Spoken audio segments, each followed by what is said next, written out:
They said the mountain broke men, but for Jedediah Rourke, the mountain was the only thing holding him together. Down in the valley, the law was bought and paid for by gold, but up in the high pines, the only law was survival. When a grieving widow named Susanna Miller stood humiliated in a crowded general store, denied a simple sack of flour to feed her starving children, the entire town looked away. Everyone except him. He didn't offer her charity. He didn't offer her pity. He leaned in close, his voice like grinding gravel, and whispered a promise that would change the fate of the entire territory.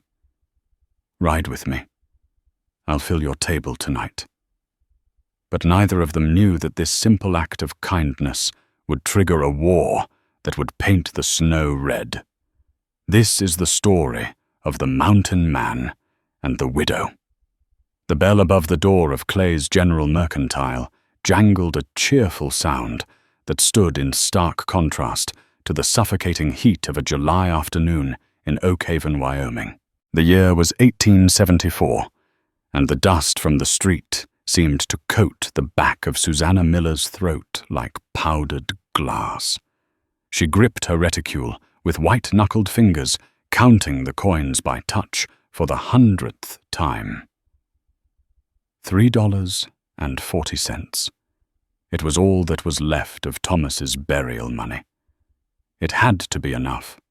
It simply had to be. Susanna stepped up to the counter. The wood was polished to a high sheen, smelling of lemon oil and beeswax, a scent of prosperity that felt foreign to her now. Behind the counter stood Thaddeus Clay. He was a man of soft hands and hard eyes, wearing a vest that strained against his midsection. He didn't look up from his ledger as she approached. "Mr. Clay," Susanna said, her voice trembling slightly before she steeled it.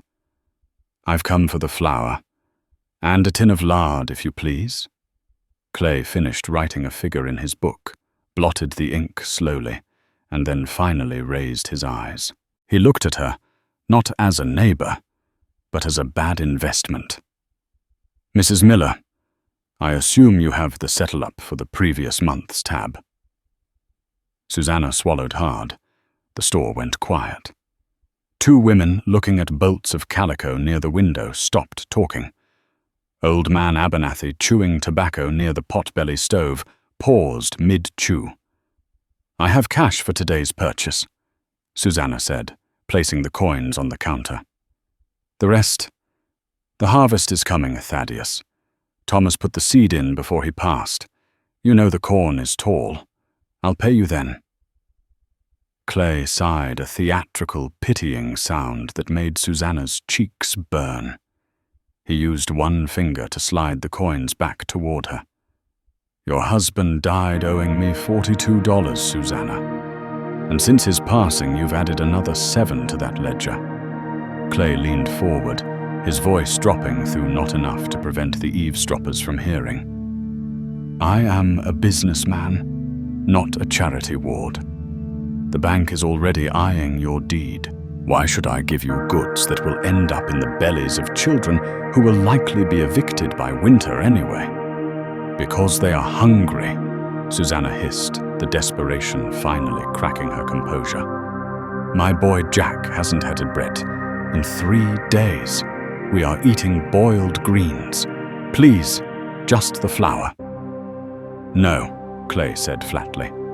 "Not until the debt is cleared. Or..." He paused, his eyes raking over her faded blue dress, lingering on the curve of her neck. "Or perhaps you sell me that bottom acre near the creek. The rocky one. I'd take that as trade." It was a predatory offer. That acre was the only access her livestock had to water. Selling it would kill the farm, forcing her to sell the rest to him for pennies. He was cornering her just as he had cornered half the widows in the county. "I won't sell the land," she whispered. "Then you don't eat," Clay said, turning his back to her, to adjust a stack of tins. "Good day, Mrs. Miller." The humiliation was a physical blow. Tears pricked her eyes, hot and stinging. Susanna turned to leave. Her head bowed, feeling the weight of the town's judgment pressing on her spine. They all knew. They all watched. And not one of them moved. Then the floorboards creaked. It wasn't the polite step of a townsman.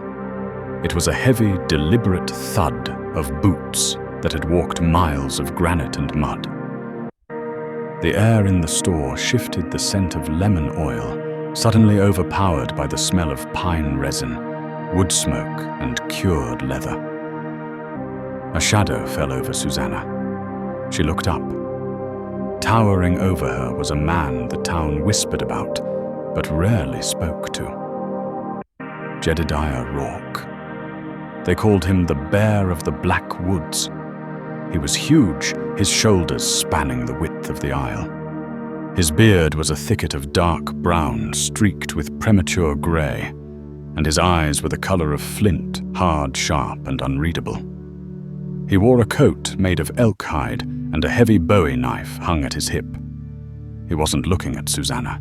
He was looking at Thaddeus Clay. Clay turned back around and actually flinched. "Rourke, I didn't hear you come in. What do you need powder traps?"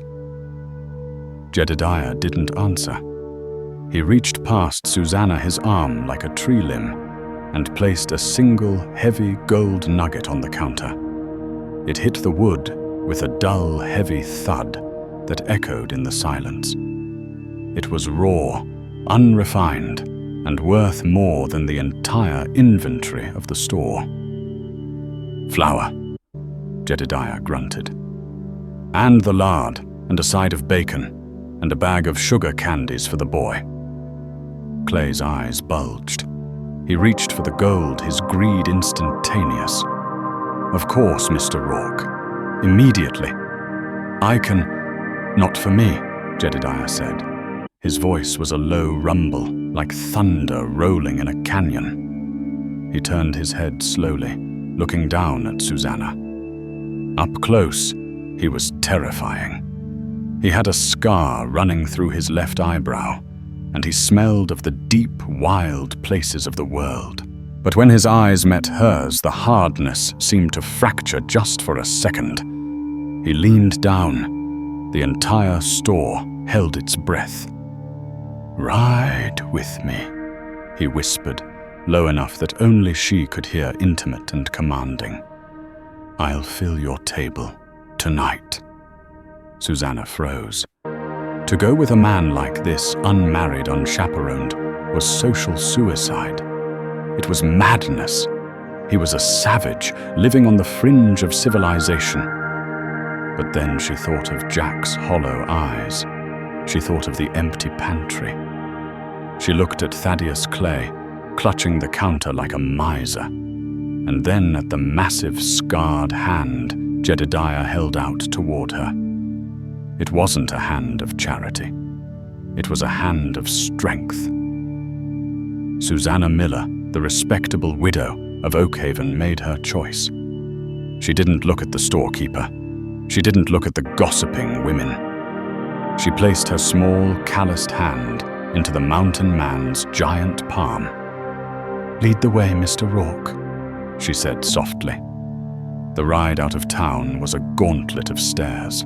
Susanna sat atop her mare, a weary roan named Bess, while Jedediah rode a massive black Appaloosa that looked more warhorse than mount. He didn't speak as they trotted down Main Street, past the saloon and the church. He simply rode ahead, breaking the wind for her, a silent vanguard against the world. They rode for hours. The manicured fields of the valley gave way to scrub brush, and then to the towering sentinels of the pine forests. The air grew thinner, crisper, biting at Susanna's exposed cheeks. The trail became steep, a goat path of loose shale and twisted roots that wound up the spine of the Sawtooth Ridge. Susanna's heart hammered against her ribs. "What have I done?" she thought. She knew the rumors about Jedediah Rourke. They said he was a deserter from the Union Army. They said he had killed a man with his bare hands in a saloon in Deadwood. They said he worshipped pagan gods in the dark of the woods. But as the sun began to dip below the peaks, casting long purple shadows across the snow-dusted trail, she watched him. He stopped frequently to check the path for her horse. Once when Bess stumbled, his hand shot out with lightning speed to steady the bridle gentle despite his size. "We're almost there," he said. It was the first thing he'd spoken in 3 hours. They crested a ridge and the trees opened up to reveal a high alpine meadow hidden away from the world below. In the center sat a cabin. It wasn't the hovel she had expected. It was a fortress of hewn logs chinked with white clay. Smoke curled lazily from a stone chimney. A lean-to on the side housed a stack of firewood that could last 3 winters. Cured hides, deer, elk, and bear were stretched on frames, drying in the mountain air.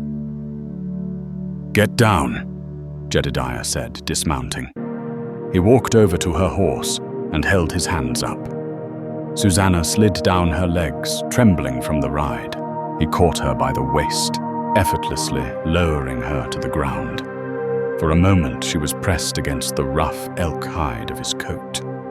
She felt the heat radiating off him, a furnace in the cold mountain dusk. He released her immediately, stepping back as if burned. "Inside," he commanded gently. "I'll see to the horses." Susanna pushed open the heavy oak door. The warmth hit her instantly. The cabin was one large room, lit by the glow of embers in a massive fireplace. It was scrupulously clean. There was a bed in the corner covered in thick furs, a table made of a single slab of pine, and shelves were lined with books. Books here in the wilderness, and hauls of preserved goods. She walked to the table. On it sat a tin plate with a half-eaten biscuit, the only sign of disorder. The door opened behind her, letting in a gust of cold air, and the man himself. Jedediah carried 2 saddlebags, hers and his. He dropped them by the door and walked to the hearth, adding a log to the fire. "You said," Susanna started feeling foolish, "you said you'd fill my table." Jedediah stood up and dusted the bark from his hands. He turned to face her. The firelight danced in his eyes, making them look less like flint and more like molten silver. "I didn't mean with flour, Mrs. Miller," he said. He walked to a heavy wooden chest at the foot of the bed and threw it open. He pulled out a bundle wrapped in oilcloth and set it on the table. He unfolded it to reveal a haunch of smoked venison, dark and rich. Then he went to the shelves and pulled down jars pickled beets, preserved peaches in syrup, a sack of dried beans, and a small bag of coffee beans. Real coffee. "Clay holds the debt over the town because he controls the supply," Jedediah said, his voice finding a rhythm. "But up here, Clay is nothing. The mountain provides." He pulled a knife from his belt and began to slice the venison. "Why?" Susanna asked, her voice barely a whisper. She stayed near the door, clutching her shawl. "Why me? You don't know me. You don't know Thomas. Why spend a nugget of gold on a stranger?" Jedediah paused, the knife hovering over the meat. He didn't look at her. He looked into the fire. "I knew Thomas," he said. The air left the room. Susanna stepped forward. You knew my husband." "I found him," Jedediah said heavily. Susanna frowned. "Found him? The sheriff said Thomas died of a heart failure on the road back from the cattle auction. They found his wagon in the ditch." Jedediah turned slowly. The expression on his face was a mixture of pain and a simmering, dangerous rage. "Thomas didn't die of a bad heart, Susanna. And his wagon wasn't in the ditch because the horses spooked." He took a step toward her. Thomas was shot, 2 bullets in the back. I found him 3 miles up the creek from here, bleeding out into the snow. I tried to patch him, but the lead had gone too deep. Susanna's hands flew to her mouth. A scream trapped itself in her throat. Murdered, but the sheriff, the coroner. The sheriff works for Thaddeus Clay, Jedediah growled. And Thomas didn't just have cattle money on him. He had found something, or he knew something. Before he passed, he made me promise. He said, "Watch over them, Jed. Don't let the wolves take the house." Jedediah looked down at his rough hands. I watched from the tree line for 3 months. I thought I could protect you from a distance. But when I saw you in that store today, when I saw Clay looking at you like a piece of meat he could barter for, his hands clenched into fists, I realized distance wasn't enough. You aren't just a widow in debt, Susanna. You are a target, and tonight you aren't going back down that mountain. Susanna felt the room spin. Her husband murdered, the town lying to her, the man she feared being her only protector. "If I don't go back," she stammered, "they'll come looking. Clay will send men." Jedediah walked to the wall above the fireplace. He reached up and took down a Winchester repeating rifle, the metal gleaming with oil. He levered the action, checking the chamber, the mechanical clack-clack, loud and definitive.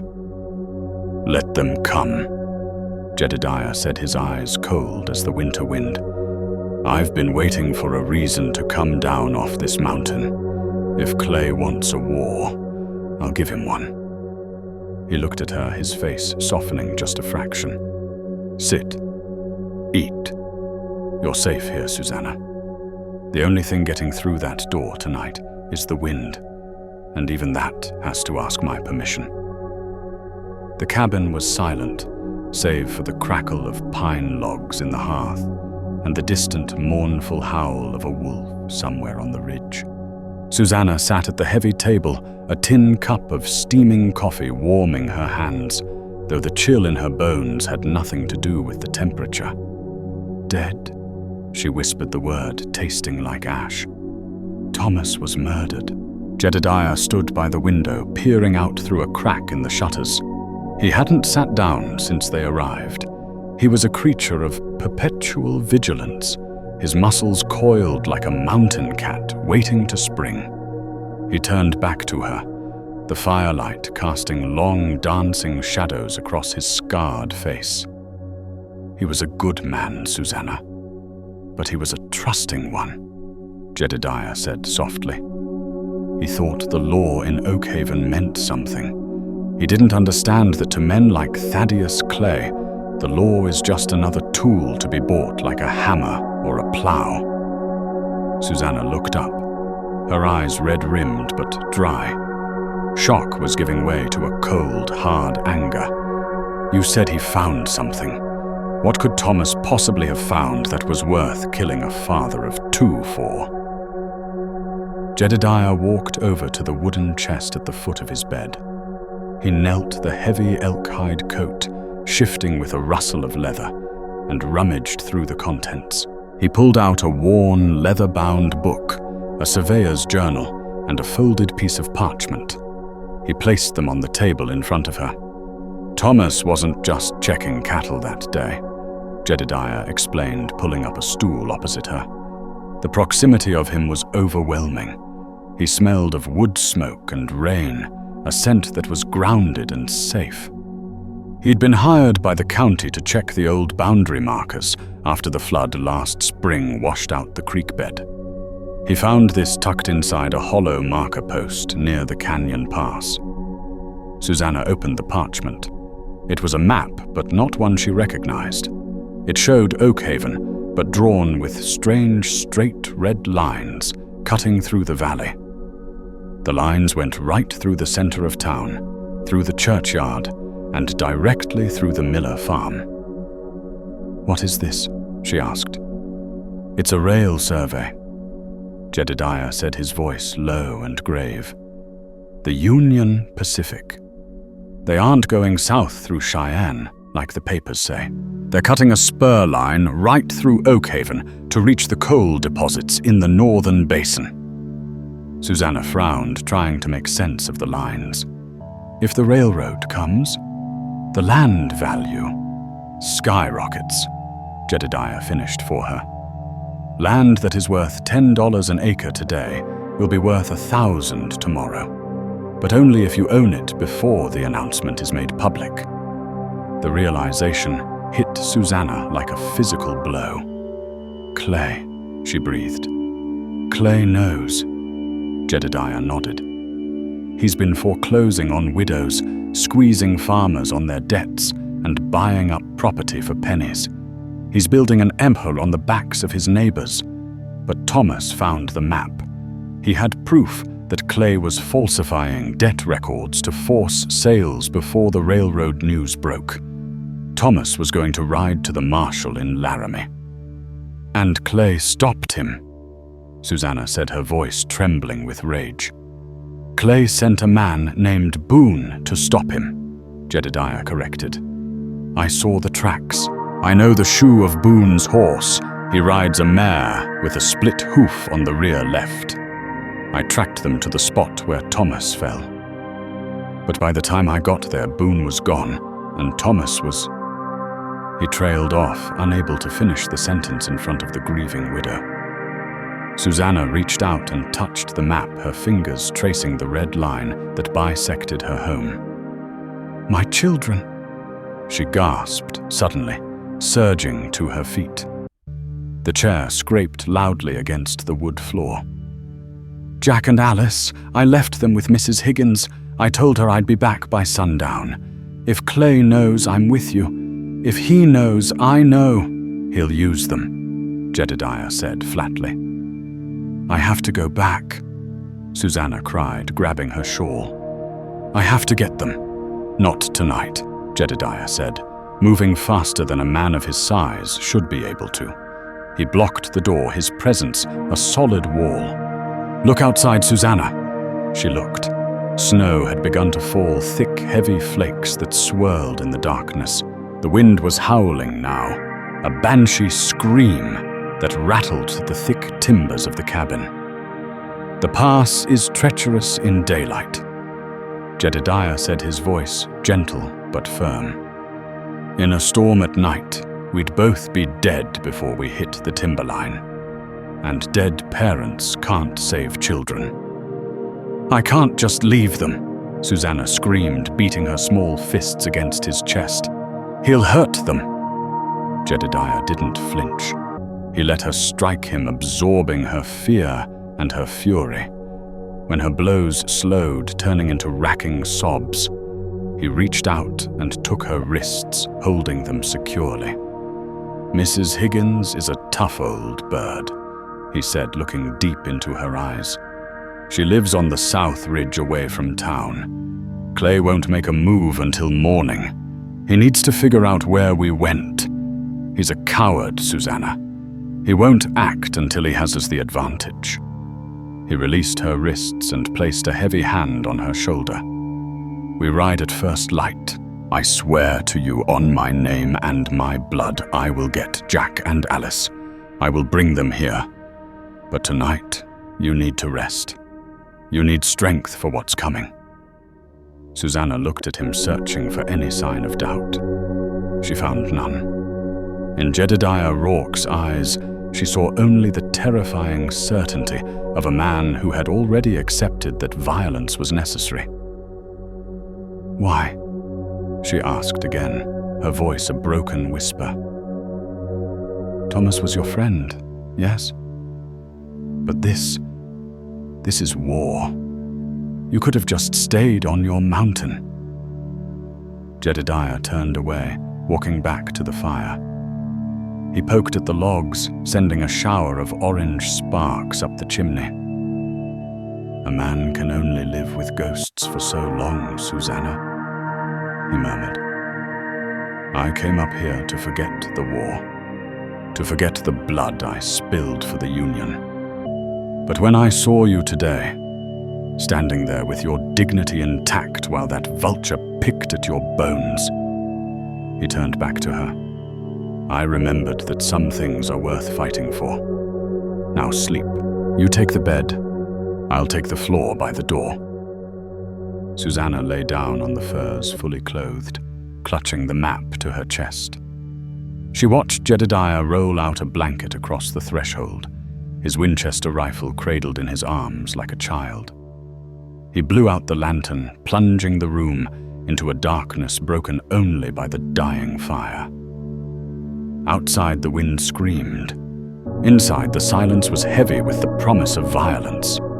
Susanna didn't think she would sleep, but the exhaustion of grief and the strange magnetic safety of the mountain man's presence pulled her under. The last thing she saw was the silhouette of Jedediah Rourke, motionless against the door, watching over her like a guardian gargoyle of the high pines.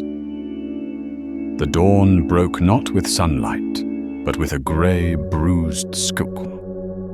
The storm had passed, leaving the world buried under 6 inches of fresh powder. The air was so cold, it burned the lungs. Susanna woke to the smell of frying bacon and coffee. Jedediah was already up checking his weapons. He had strapped a second Colt revolver to his belt and was sharpening his Bowie knife with rhythmic, rasping strokes. "Eat," he commanded, pointing to a plate on the table. "We leave in 10 minutes." They ate in silence, the tension in the room taut as a bowstring. Susanna forced the food down, knowing she would need the energy. When they stepped outside, the world was a blinding expanse of white. Jedediah saddled the horses quickly. He lifted Susanna onto Bess, then mounted his massive Appaloosa. He handed her a heavy buffalo robe. "Wrap this around you. It's going to be a cold ride." They descended the mountain at a breakneck pace, the horses sliding and scrambling on the loose shale, hidden beneath the snow. Jedediah led his eyes scanning every tree line, every rock formation. He rode not like a traveler, but like a soldier entering enemy territory. It took 3 hours to reach the valley floor. As they approached the outskirts of Oakhaven, the smoke they saw wasn't from chimneys. It was black, oily. "Mrs. Higgins' place," Susanna gasped, her heart stopping. "Yeah." Jedediah kicked his horse into a gallop. They thundered down the lane toward the small farmhouse on the south ridge. As they rounded the bend, the scene of devastation revealed itself. The barn was engulfed in flames, the heat warping the air. The front door of the house had been kicked in, hanging off its hinges. "Jack, Alice!" Susanna screamed, sliding off her horse before it had even fully stopped. She ran toward the house, slipping in the snow. Jedediah was off his horse in a second, his rifle shouldered. "Susanna, wait! Stay back!" But she was already through the door. The inside of the cottage was a wreck. Furniture was overturned, crockery smashed. But there was no blood. No bodies. "They aren't here," Susanna sobbed, spinning around. "They took them. He took them." Jedediah entered the room, his eyes scanning the floor. He knelt by the overturned table. "Look," he said, pointing to a set of muddy boot prints. "And here." He pointed to a smaller set of prints, a boy's boots and tiny footprints that belonged to a child. "Jack put up a fight," Jedediah noted, pointing to a broken chair leg and a scuff mark on the wall. "Brave lad." But they were dragged out. See the drag marks in the mud by the door. He walked back out to the porch, squinting at the horizon toward town. "They didn't take them to town," Jedediah said, his voice dropping an octave. "Clay wouldn't risk the townspeople seeing him kidnap children. He's taking them to the Miller farm, your place." "Why?" "Because he wants the deed," Jedediah said, racking the slide of his Winchester. and he knows you'll come for them. It's a trap, Susanna." Susanna wiped her face, her expression hardening. The fear was gone, replaced by a mother's primal instinct to kill. She looked at the rifle in Jedediah's hands. "Do you have a gun for me?" she asked. Jedediah looked at her. He saw the steel in her spine. He reached into his saddlebag and pulled out an old Navy Colt revolver. He checked the cylinder and handed it to her butt first. "It pulls to the left," he said. "Aim for the gut. Don't hesitate." "I won't," she vowed. They remounted and rode hard for the Miller farm. It was another 5 miles across the valley. As they crested the hill overlooking her property, they saw them. 3 horses were tethered by the porch. 2 men were standing guard.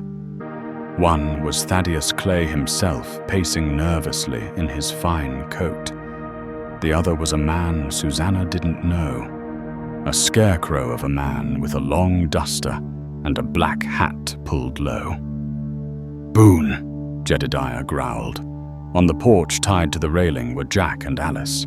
Jack, 12 years old, had a bruise blooming on his cheek, but he was standing in front of his 6-year-old sister, shielding her with his body.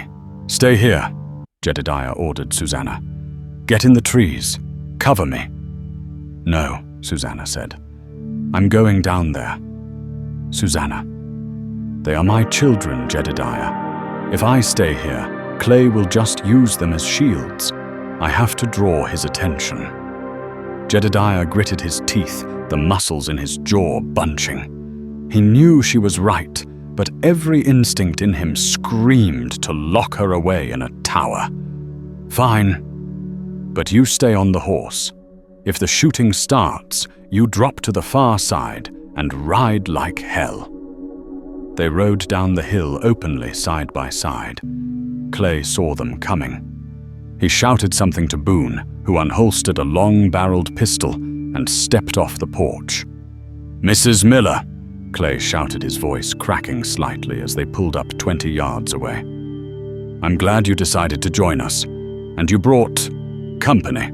Clay looked at Jedediah with a mixture of fear and bravado. "Rourke, this is a private business matter. You'd do well to turn that horse around." "Let the children go, Clay," Jedediah said. His voice wasn't loud, but it carried across the yard like a shockwave. "This is between you and the widow." "The children are merely collateral," Clay sneered, regaining his composure. He pulled a folded paper from his pocket. "I have a deed of sale here for the Miller farm. Mrs. Miller just needs to sign it, and you can all leave. I'll even give you $50 for the trouble." "You killed my husband," Susanna shouted, her hand hovering near the pistol tucked in her skirts. "Accidents happen on the frontier," Boone spoke up for the first time. His voice was like dry leaves, scraping on stone. He looked at Jedediah with dead, shark-like eyes. "Just like accidents happen to meddling mountain men." "Jack," Susanna called out. "Close your eyes. Cover Alice's ears." Jack looked at his mother. He nodded, squeezing his sister tight. "Last chance, Rourke," Boone said, his hand drifting to his gun. "You're the one who shot Thomas in the back," Jedediah said to Boone. "I saw your tracks. A coward's kill." Boone's lip curled. "I'll shoot you in the front, then." The air seemed to freeze. A crow cawed from the roof of the barn. In a blur of motion, Boone went for his gun. But Jedediah Rourke had spent 10 years surviving the wolves and the winters. He didn't draw. He already had the Winchester resting across his saddle horn. He pivoted the barrel and fired. Crack! The shot was deafening. Boone's hat flew off as the bullet grazed his temple, throwing off his aim. Boone's shot went wild, digging into the dirt by Bess's hooves. Susanna's horse reared, screaming. "Get the kids!" Jedediah roared, spurring the Appaloosa forward. He charged straight at Boone. The gunman fired again, the bullet tearing through the heavy elk coat and biting into Jedediah's shoulder. Jedediah didn't slow down. He trampled Boone, the massive horse, knocking the gunman into the mud. Clay shrieked and scrambled for the shotgun, leaning against the porch railing. Susanna fought her rearing horse, bringing it under control. She saw Clay raising the shotgun toward Jedediah's exposed back. She drew the heavy Colt. It felt like a cannon in her hand. She remembered Jedediah's words. Pulls to the left, aim for the gut. She aimed slightly to the right of Clay's waist and squeezed the trigger. Boom! The recoil nearly broke her wrist.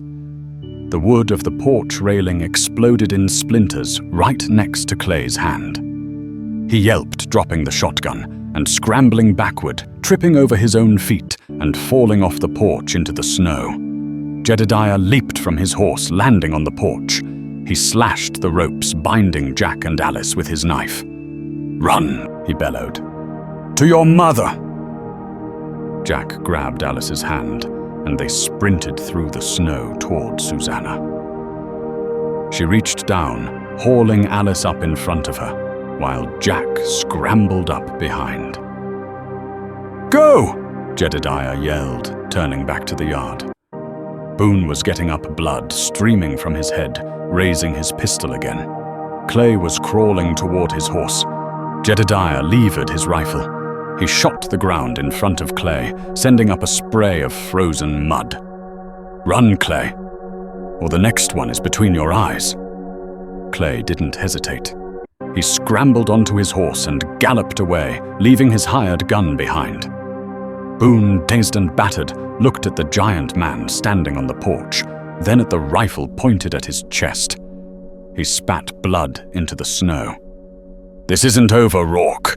The Union Pacific brings more than just trains. It brings an army.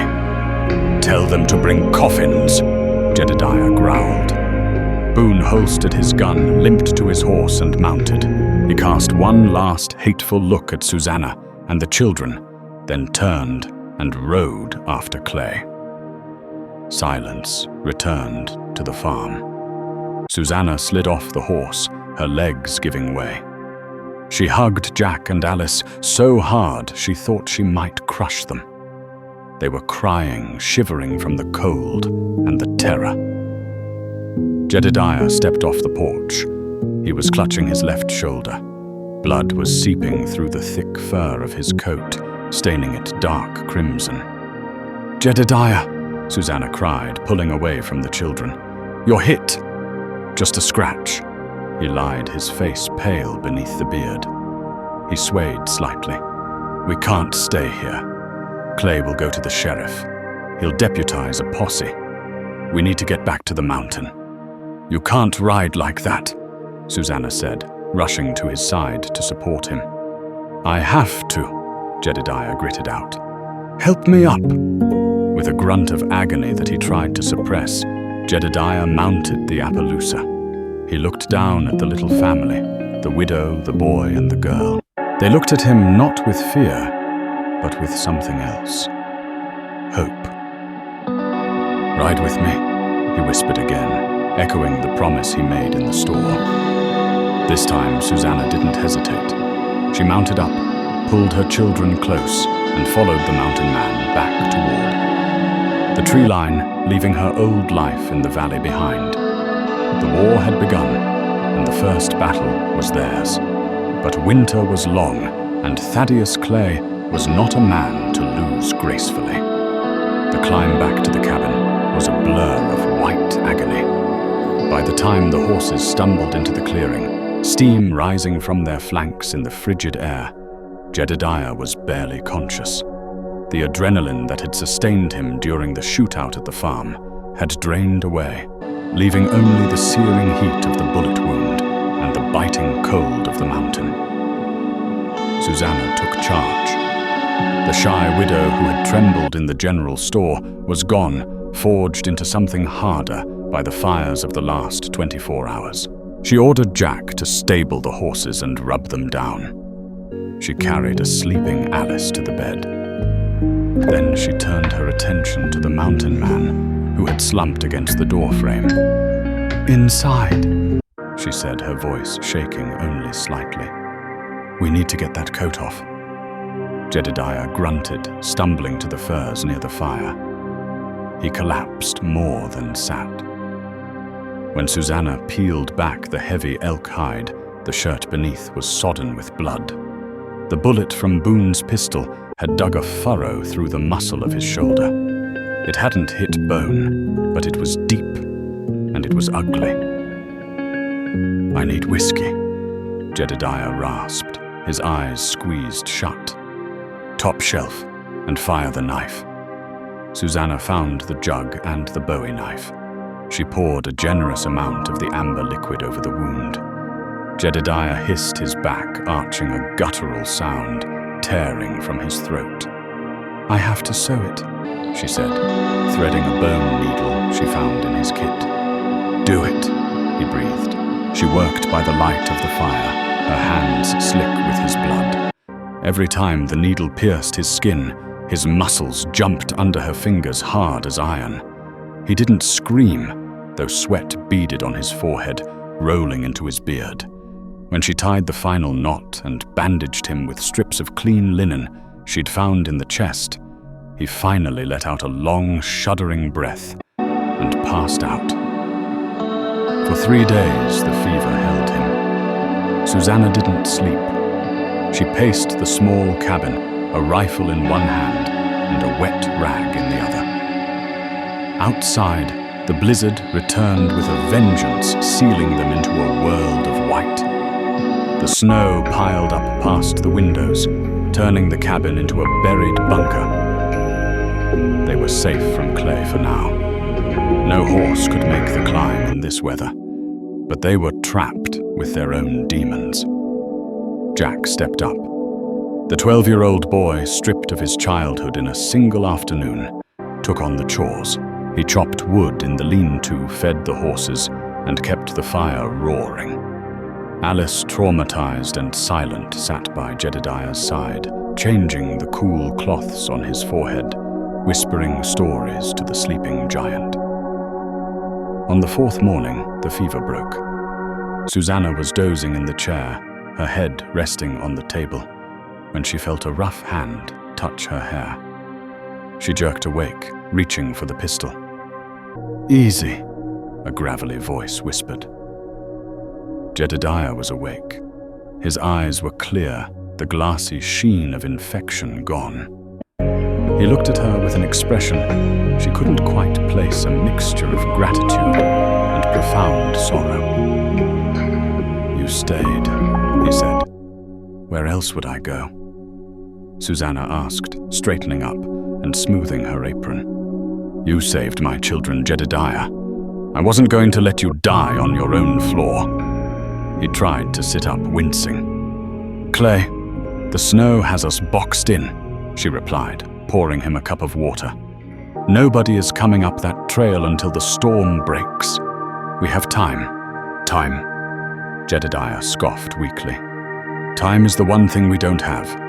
Clay won't come alone next time. He'll bring hired guns, professionals. Then we get ready," Susanna said firmly. Over the next 2 weeks, the cabin became a fortress and a school. As Jedediah's strength returned, he began to prepare them. He wasn't just healing. He was assessing his new recruits. He taught Jack how to clean and load the Winchester. He showed the boy how to read the wind, how to track a rabbit in the snow, and how to move silently through the timber. "The mountain doesn't care if you're a boy or a man," Jedediah told Jack one afternoon as they skinned a hare Jack had snared. "It only cares if you're paying attention. You listen to the birds. If the jays stop screaming, something is moving in the brush. If the wind changes, you move with it." Jack soaked it up, his hero worship transforming into a grim competence. But it was the evenings that changed everything. When the shutters were barred and the wind howled outside, the four of them sat around the fire. It was a domesticity that Jedediah had denied himself for a decade. He watched Susanna cook simple stews made from dried beef and beans, but seasoned with herbs she had found in his jars. He watched her brush Alice's hair. One night after the children were asleep, Jedediah sat at the table cleaning his colt. Susanna sat opposite him, mending a tear in Jack's coat. "You never told me why you came up here," Susanna said softly. "The town says you're a deserter, that you ran from the war." Jedediah paused, the rag stilling on the steel barrel. "The town says a lot of things." He looked at the fire, his face half in shadow. "I didn't run. I served 4 years with the 2nd Cavalry. I saw Antietam. I saw Gettysburg. I saw men torn apart by grape shot and boys crying for their mothers in the mud." He took a slow breath. "When the war ended, I went home to Ohio, but there was nothing there for me. The silence was too loud. I couldn't sleep in a bed. I couldn't be around people talking about the price of corn when I could still smell the gunpowder." He looked at Susanna, his eyes naked and vulnerable. "I came up here to die, Susanna. I thought if I went high enough, the cold would freeze the memories. I thought I could just fade away." Susanna reached across the table, covering his large, scarred hand with her own. "And now," she whispered. Jedediah looked at her hand, then up at her face. The firelight caught the gold in her hair. He turned his hand over, lacing his fingers with hers. The contact sent a shock through him that was stronger than any lightning strike.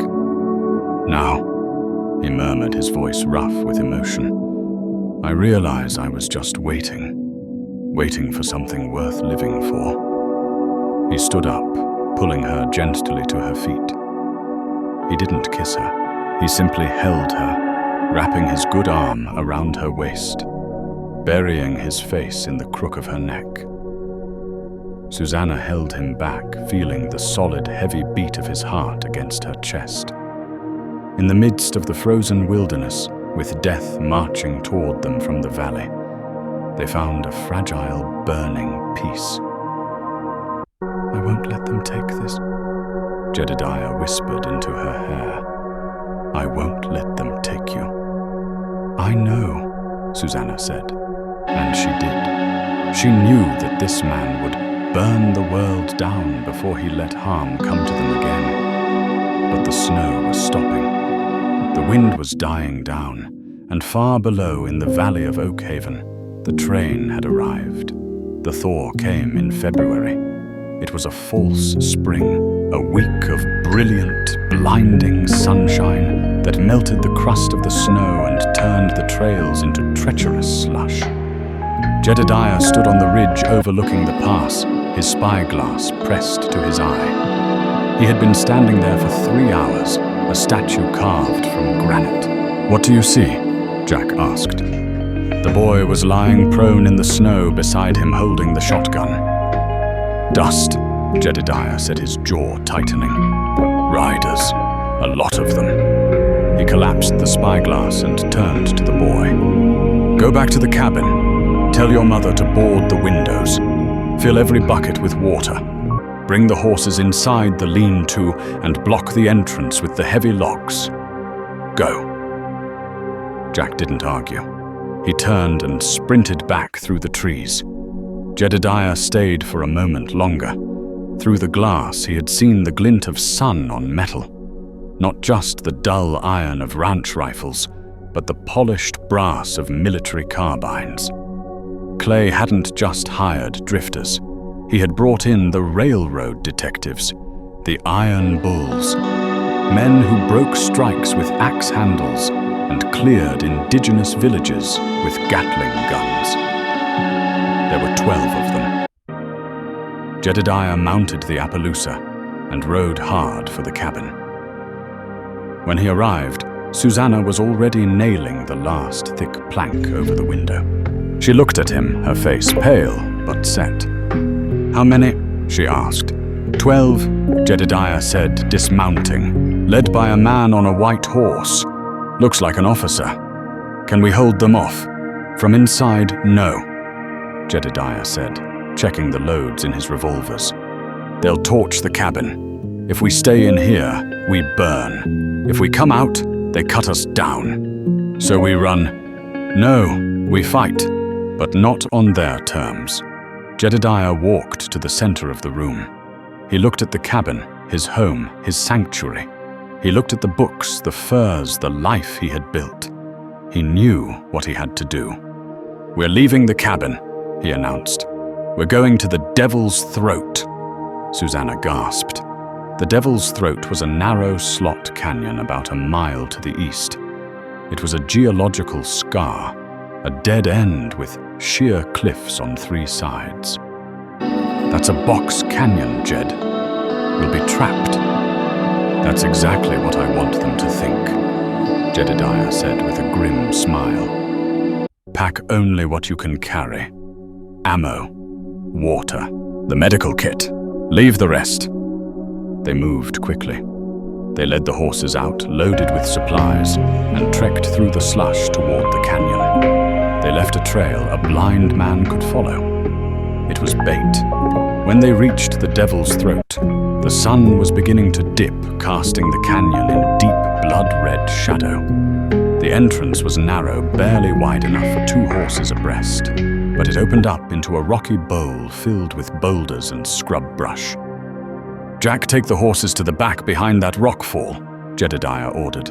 "Susanna, you and Alice get up high. There's a ledge on the south wall. It has cover. Take the Winchester. If anyone gets past me, you drop them." "Where will you be?" Susanna asked, gripping his arm. "I'm going to welcome our guests," Jedediah said. He pulled a bundle of dynamite sticks from his saddlebag mining charges he kept for clearing rock falls. He began to bury them in the soft mud at the narrow entrance of the canyon, carefully concealing the fuses. He had just finished setting the last charge when the sound of hooves echoed off the canyon walls. Jedediah retreated behind a large boulder, about 50 yards back from the entrance.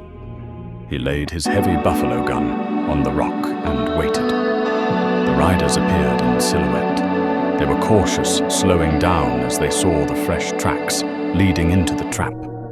The leader rode forward. He was a man in a pristine gray uniform, a saber at his hip. Captain Mercer, a man known for his brutality in the rail wars. Beside him rode Boone, a bandage still wrapped around his head, his face twisted in a snarl. Thaddeus Clay was there too, looking nervous, surrounded by 10 hard-looking men in dusters holding repeater rifles. "End of the line, Rourke!" Boone shouted, his voice echoing off the stone. "We know you're in there. Nowhere left to run." Jedediah remained silent. "Come out with your hands up," Captain Mercer yelled, his voice bored. "Give us the map and the deed, and we might let the woman and children live. You, of course, will hang." "I don't think so," Jedediah whispered to himself. He lit a cigar match. He held it for a second, watching the flame flare, then touched it to the long fuse running along the ground behind the rock. "Clay!" Jedediah shouted, his voice booming. "You want the land, come and take it! Go in and get him!" Clay screamed at the men. "He's cornered!" Mercer raised his hand. "Forward! Flush them out!" The riders spurred their horses. The ground shook as 12 men charged into the narrow neck of the Devil's Throat. They were packed tight, shouting war cries, confident in their numbers. They crossed the line in the mud. Jedediah watched the fuse hiss. 3, 2, 1. The world disintegrated. The explosion was earth-shattering. The dynamite charges at the entrance didn't just throw dirt. They brought down the cliff face. Tons of granite sheared off the canyon walls, crashing down onto the rear of the column. Dust and smoke billowed out, choking the air. Screams of men and horses filled the canyon. The entrance was instantly sealed by a wall of rubble, cutting off their escape. But the explosion had done its job. It had split the force. Half the men were buried or trapped on the other side. But 6 of them, including Mercer, Boone, and Clay, had made it through the neck before the rocks fell. They were now trapped inside the bowl with Jedediah. The horses panicked, bucking and throwing riders. The dust was thick visibility near zero. "Now!" Jedediah roared, rising from behind the boulder. He fired the buffalo gun, a massive .50 caliber roar that punched through the dust. One of the hired guns was lifted out of his saddle, thrown back 5 feet. "Spread out! Take cover!" Mercer screamed, drawing his saber and a pistol. The gunfire erupted instantly. Bullets chipped the stone around Jedediah's head. He ducked, switched to his Colts, and began to return fire, moving constantly. He was a ghost in the smoke, firing, rolling, and firing again. Up on the ledge, Susanna peered through the haze. She saw a man scrambling up the rocks toward Jedediah's blind side. It was a man with a shotgun. She leveled the Winchester. She thought of Thomas. She thought of the hungry nights. She thought of the man below who loved her. She squeezed the trigger. The gunman crumpled, sliding back down the scree. "Good shot, Susanna," Jedediah yelled. But they were still outnumbered. Boone had found cover behind a dead tree and was pinning Jedediah down with suppressing fire. Mercer was advancing on the left, and Thaddeus Clay, realizing he was trapped in a cage with a tiger, was frantically trying to climb the rubble wall to escape. "Boone!" Jedediah shouted. "Me and you. I'm going to carve your heart out!" Boone yelled back. Jedediah popped up, firing 2 rounds. Boone ducked, but the bullets splintered the wood near his face. Suddenly, a cry rang out from the back of the canyon. "Mama!" It was Alice. Jedediah froze. He looked back. One of the mercenaries had circled all the way around the perimeter during the chaos. He had climbed the back wall and was now standing on the ledge behind Susanna and the children. He had a knife pressed to Alice's throat. "Drop the guns!" the mercenary screamed. "Drop them, or the girl bleeds!" Everything stopped. The gunfire ceased. The dust began to settle. Jedediah stood up slowly, his hands empty. He was 30 yards away. Too far. "Kick the guns away," Mercer commanded, stepping out from behind a rock, a cruel smile on his face. "Well done, Corporal." Susanna stood frozen, the Winchester falling from her hands. Jack was pushed against the wall, eyes wide. "You lose, Mountain Man," Boone sneered, stepping out and leveling his pistol at Jedediah's chest. "Now watch them die." Jedediah looked at Alice. He looked at the knife at her throat. A cold, absolute calm washed over him. He locked eyes with Susanna. He gave her a microscopic nod. "I said drop them," the mercenary on the ledge yelled. "I'm unarmed," Jedediah said, raising his hands. But he wasn't unarmed. He was the weapon. "Now!" Jedediah roared. This wasn't a command to Susanna. It was a command to the mountain. "Now!" Jedediah roared. The command wasn't for Susanna, but for the warhorse hidden in the rocks. The massive Appaloosa reared, shattering its tether and driving the mercenaries' mounts into a frenzied stampede toward the ledge. Chaos erupted. As the horses thundered past the mercenary holding Alice flinched. That split second was enough. Susanna lunged, pulling her daughter to the ground, just as Jedediah's Colt barked. The mercenary tumbled backward over the precipice, his scream lost in the canyon's echo. Boone fired wildly through the dust, clipping Jedediah's side. But the mountain man didn't slow. He slammed into the assassin, driving him into the dirt with the force of a falling pine. A single brutal blow from the brass butt of Jedediah's revolver ended the fight. Silence fell. Captain Mercer, seeing his men scattered and his hired gun broken, dropped his saber. Thaddeus Clay cowered in the mud, begging for his life. "Run!" Jedediah growled, blood dripping from his side. "Tell the marshal what happened. Tell him the mountain belongs to the Millers now. If you ever return, I won't bring a gun, I'll bring the wolves." Clay scrambled away, a broken king, fleeing his crumbling empire. Spring arrived with a violent green washing away the blood and snow. The railroad came, but the profits went to Susanna, not Clay, who now sat in a Laramie cell. But the real treasure wasn't the gold. One warm evening, Susanna stood on the porch, watching Jedediah and Jack walk up from the fields. The former mountain man had traded his rifle for a plow, his solitude for a family. He climbed the steps, his rough hand finding hers. "Supper is ready." She smiled. Jedediah looked at the feast inside roast beef, fresh bread, and peace. He kissed her forehead. "I told you, Mrs. Rourke," he rumbled softly. "I'd fill your table." And so the mountain didn't break them. It forged them. Susanna Miller found her strength in the snow, and Jedediah Rourke found a reason to put down his rifle. It turns out the wildest thing in the West wasn't the land, it was a love fiercely protected. If you enjoyed this story, smash that like button to help us tell more legends of the frontier. Share this video with someone who needs to know that the good guys still win. And don't forget to subscribe and ring the bell. Thanks for riding with us. I'll see you in the next one.